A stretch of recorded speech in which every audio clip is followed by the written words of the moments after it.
it going, guys? Welcome back. Thanks for tuning in to another long delayed video as per usual. So picking back up where we last left off on the last video, the very last thing I said there, where I'd be buying a new car and I had a few boxes to tick. So it was going to be 1, boring, 2, responsible, 3, cheap to run, 4, small, and 5, it was never going to get shown on this channel. Well, I bought a 4-wheel drive instead. This is an Isuzu Trooper, badged and sold in Australia as a Holden Jackaroo, but we're not going to call it a Holden because that's just disgraceful. So it has the Isuzu 6 VE1 3.5 litre variant petrol engine. It's an auto and it has an LSD rear. This one in particular is a 2000 model SE non-wide track, so it's got the narrow track front and rear, but I will be converting it to wide track eventually.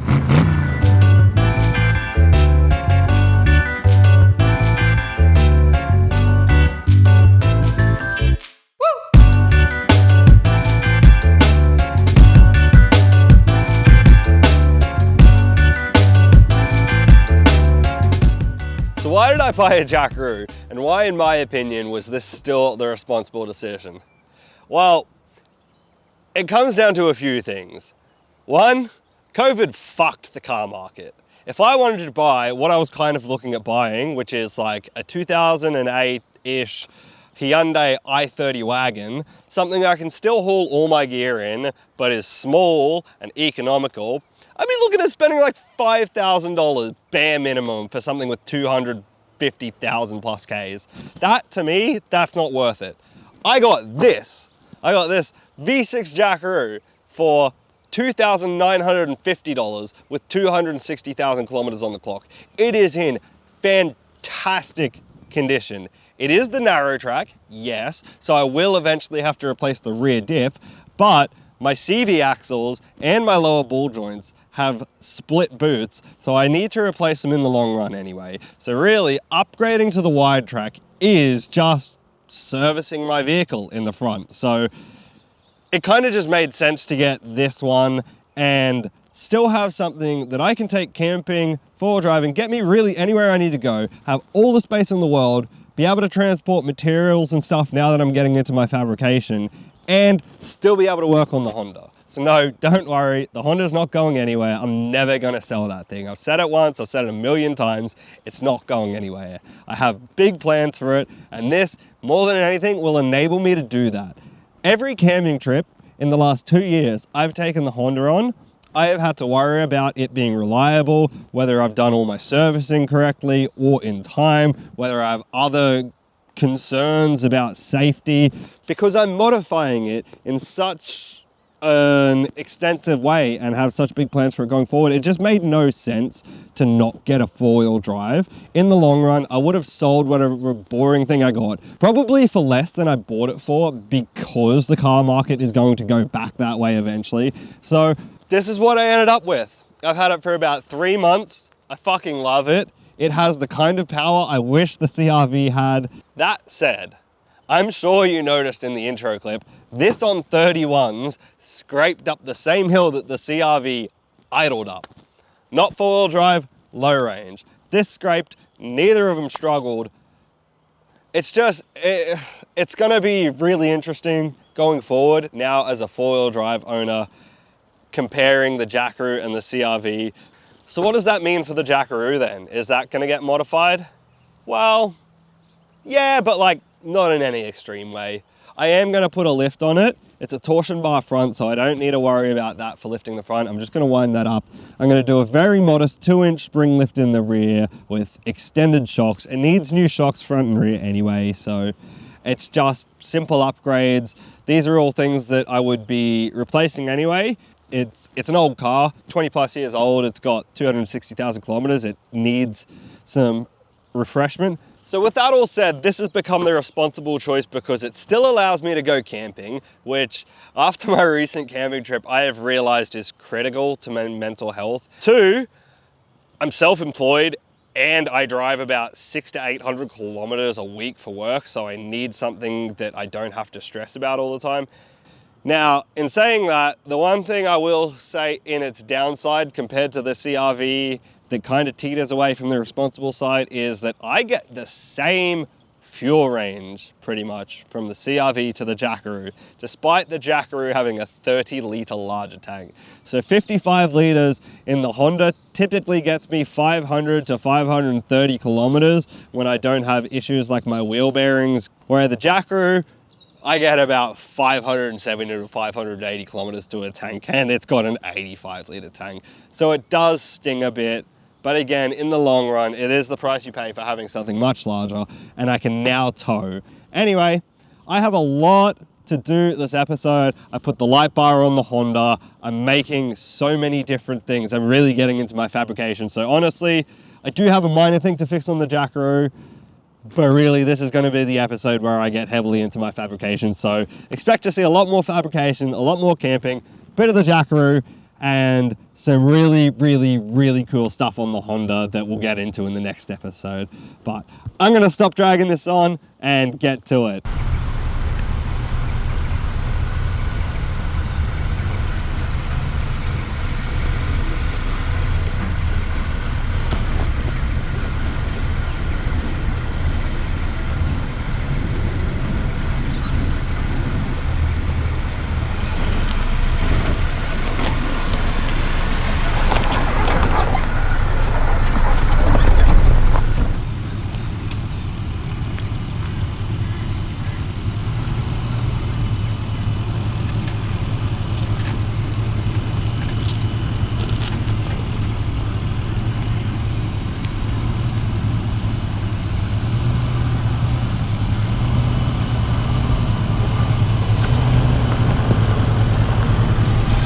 Absolutely certain it felt way scarier in this. Yep.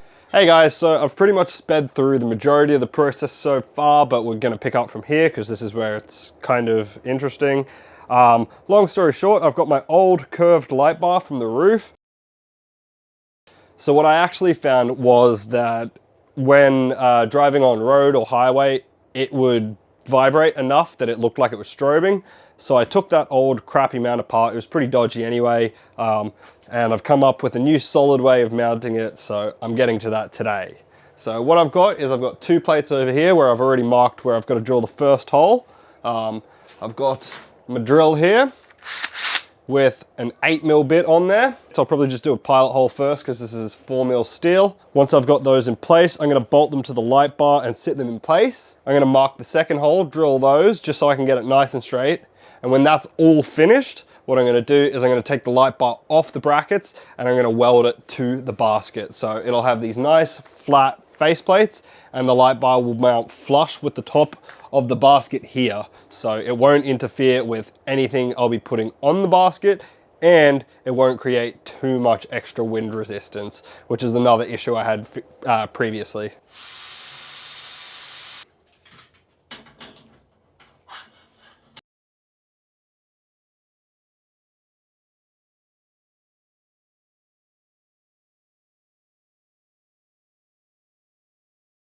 All right, so I've got it all lined up. So basically what I'm going to do now is I'm going to take the wire wheel, pull back the paint on the basket and a little bit of the galvanized coat on the brackets, and then I'm going to tack weld it in place. I'll unbolt it and then weld the rest.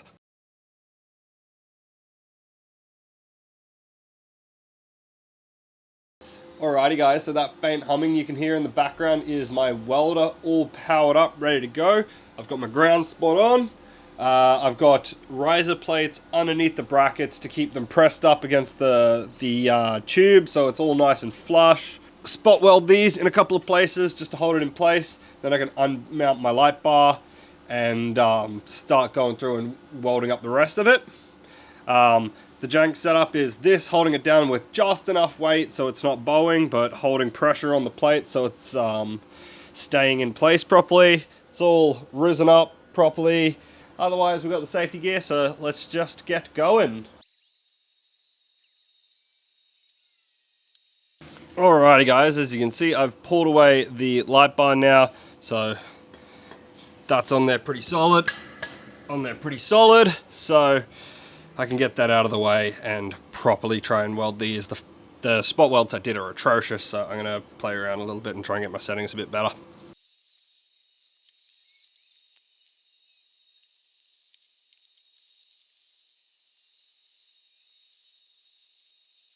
So I skipped past the boring bits of painting it and grinding back the weld a little bit, and I'm just mounting it now. As you can see, it's on there pretty nice. So I just got to go and tighten up these bolts to level it out.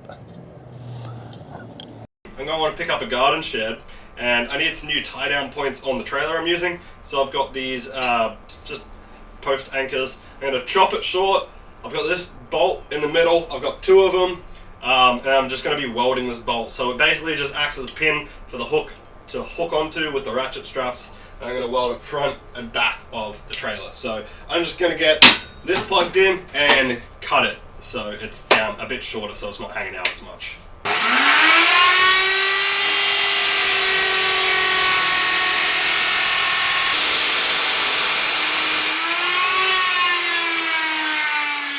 So before I go and weld it to the actual trailer, I'm going to take these bolts and weld them in place so they act as a pin.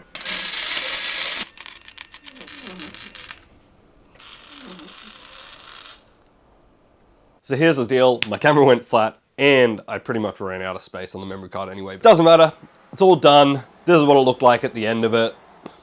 Could have done better, but at the end of the day, it's very strong and it did the job. Basically, the reason I had to get that done so quickly and just smash it out, I didn't even paint it, didn't even like clean the welds with a wire wheel after I was done. It was just weld and go. I just had to go and pick up a garden shed that was disassembled that I got for a really good price. So I'm going to quickly assemble that and finally have a garden shed, which we sorely need. As you can see, all this stuff in here, it's too much. I need my workspace. But on a separate note, I have a minor thing that I need to fix on the jackaroo. So I've been smelling petrol for a while and people started to comment on it. So I knew, especially because my nose is notoriously terrible, I can smell practically nothing, like ever. So I decided to try and sniff out where the leak was coming from. I popped open the bonnet and I'll just go ahead and show you. Okay, so now you can see that little outlet there. So that's meant for a vacuum hose, which has blown off. That's that hose tucking under that plastic bit there. So that's actually meant to be on that. And instead that's blown off because it's now leaking petrol. So what I have to do is, there's this solenoid and the bracket it's mounted to, and it's all held in by 2 of these Allen key bolts. There's one here, and then there's one back here. So I've just got to remove those 2, pull that out of the way, and I'll have access to the fuel pressure regulator. I have COVID right now, and I honestly just don't have the energy to set up the tripod or microphone, so I'm just doing this handheld.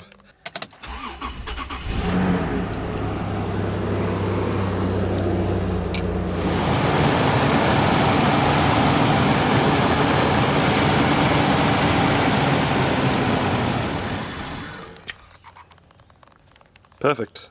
Exactly as expected. It's all shut off, so I'll just take the keys out and I can get to work. So I was told that the front bolt would be an Allen key bolt, which it was, and that the back would be a 12mm. But it was also an Allen key bolt. So I had to end up chopping down my Allen key just so I could actually get it in there properly. It was still a bitch, but I got it. So now I can go in and move this solenoid out of the way, and then that right there, that's what we're removing. Okay, so I'm not going to try and do it on camera, but I'm just going to try and get the snap ring out, and then this should just pop out. Then I have my new one sitting on the shelf, so I'll just pop that in, and then the snap ring just goes back in, and then it all just goes back together. It's all done. All right, well, I spent longer than I'd like to admit fighting with that snap ring, but now this should just sort of twist and wiggle right out. Now, I've never had to install a snap ring before, so this should be interesting. So we're going to want this in the same direction as the last one. So we'll just go ahead and pop it in. All right, so I've just skipped ahead to being done because I had a whole heap of trouble. I had a lot of trouble getting the snap ring on because the snap ring pliers I had, for some reason, wouldn't actually fit the holes in the snap ring. So I filed the snap ring pliers down quite jankily and struggled, but eventually got it in. So I've put the fuse back in the fuse box and I'm going to start it up. Hopefully it starts and doesn't leak petrol. Moment of truth.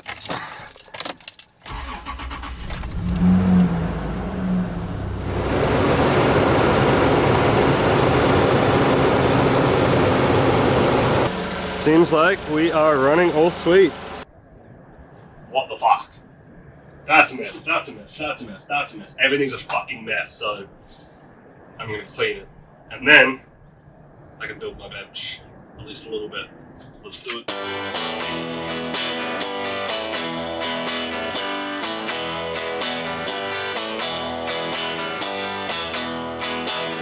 Alrighty, it's now Monday. It's been a couple of days. I'm dragging all this stuff back out, clearing the underneath of my bench so I can weld this piece of 4mm angle bracket that I've pre-cut down to size in. This is going to be my bracing for the middle of the shelf.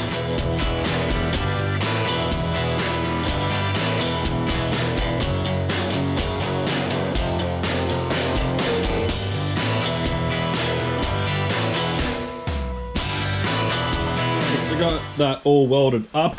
What I did was put 2 welds across. That one's not as good.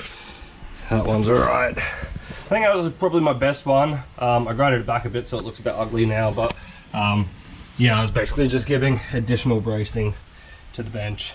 Some pretty messy welds, but it's already strong, so I was just giving it a touch extra. So yeah, now I can get this panel out of the car and pop it in place. Hopefully it fits perfect. It should, because I got it cut to size. Here it is.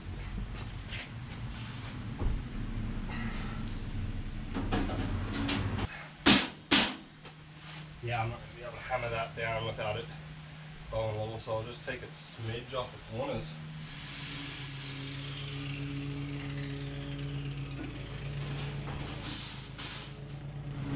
Alright, so next step is seeing how everything that I need to put under there fits under there, mainly the welder and some of the car tools, and then I can see sort of what I might do with it from there.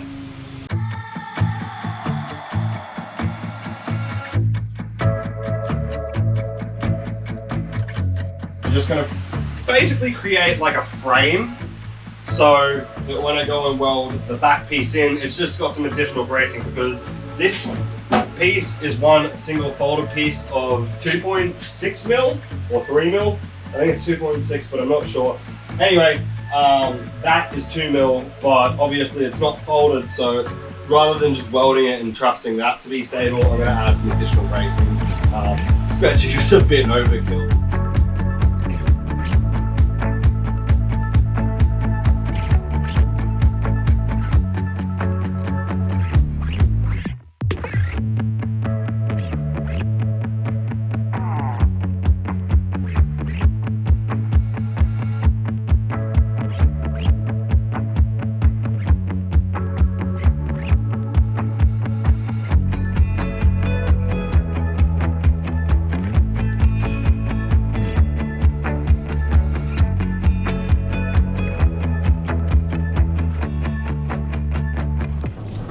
So I've just gone and done a bunch more welds. So basically I was running low on wire, so I started doing spot welds.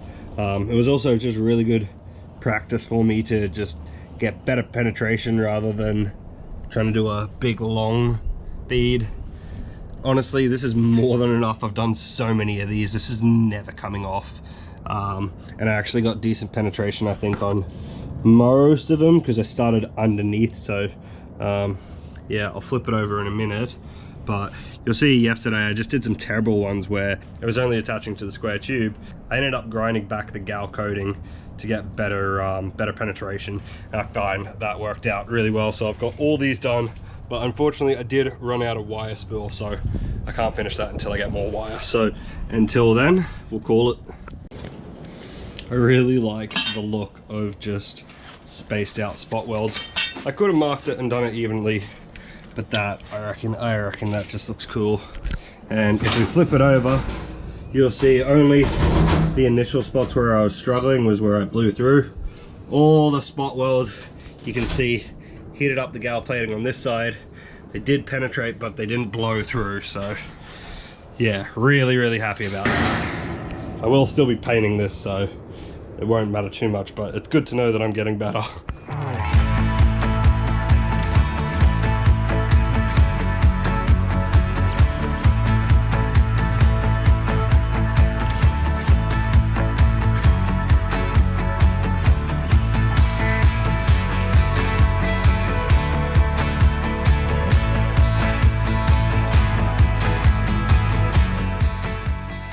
So I've got my initial spot welds in, holding it together, but one thing I noticed after the first side was it just separated slightly, so I ground these back, and the only reason I wanted to stop was because I just wanted to show off the welds, because that's probably the best example I'm going to have of the penetration I'm getting on some of these spot welds. So I'm going to finish grinding that back, pull this taut, and yeah, should be good.